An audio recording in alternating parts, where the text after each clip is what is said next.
關聖帝君國勢震驚。帝君曰：人生在世，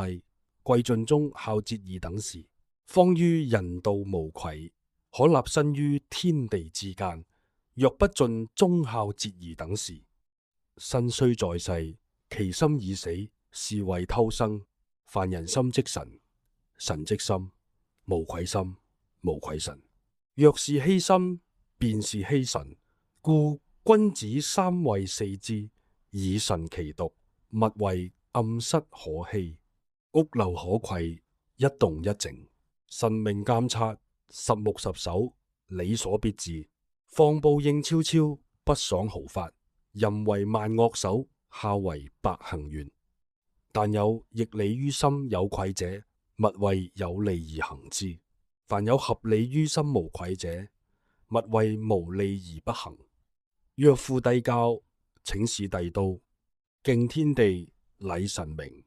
奉祖先，孝父母，守王法，重師尊，愛兄弟，信朋友，睦宗族，和鄉鄰，敬夫婦，教子孫，事行方便，廣積陰功，救難濟急，恤孤憐貧，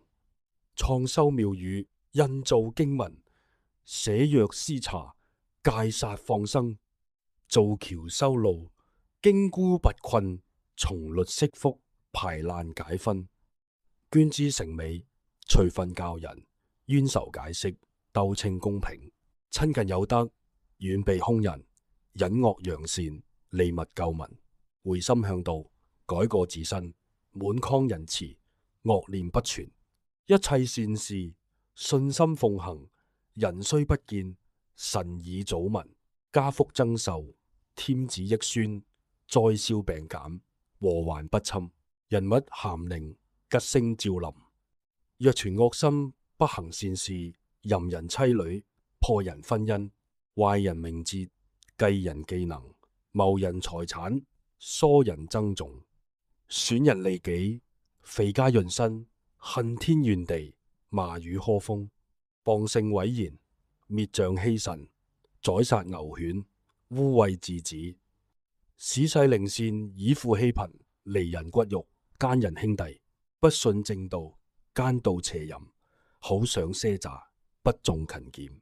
輕欺五穀，不報有恩，悶心會己，大鬥小情，假立邪教，引誘愚人，鬼說升天，斂財行淫，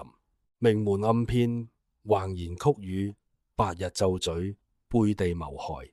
不存天理，不信人心，不信報應，引人作惡，